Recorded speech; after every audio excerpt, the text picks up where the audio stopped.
At this time of the year, we are observing the week of prayer for Christian unity. Now, the tradition of this week has gone on for quite a long time now. And sometimes people think, well, we're not getting very far, are we? But I don't think that's true.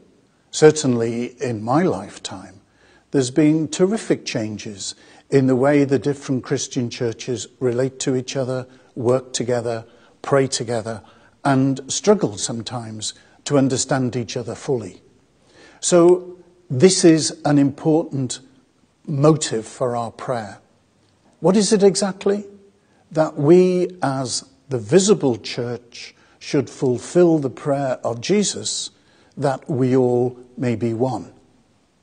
I use the word visible on purpose because the goal of Christian unity in the eyes of the Catholic Church is visible church unity.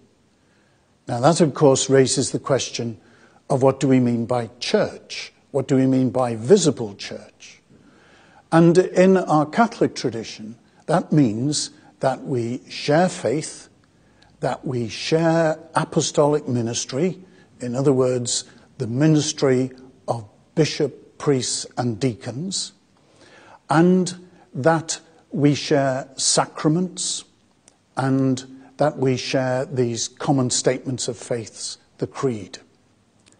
Now, when that's the agenda, there is still a long way to go. Of course, we work more closely together. Of course, we do develop rightly a spiritual sense of unity, where we know that all baptized people are disciples of Jesus and called to that same fundamental life of a disciple. But we aim for something more.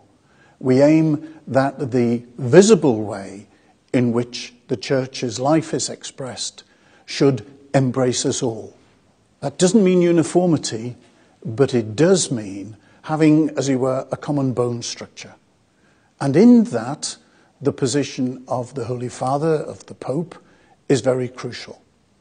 That's why the role of the Pope is always central to the ways, the things we have to explore in this pathway of Christian unity.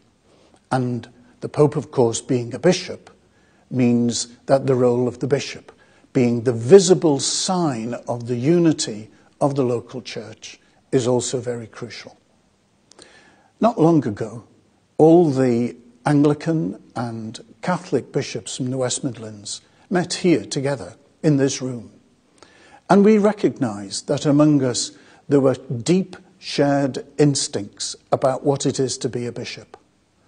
And we were resolved to carry on our discussions, our conversations, carry on our shared study of the scriptures, our shared prayer together, so that in God's time, bit by bit, we may move more closely towards visible unity for which we long. There are real difficulties, we all know that.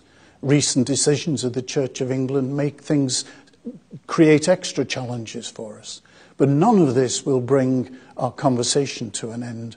None of it will bring dialogue to an end.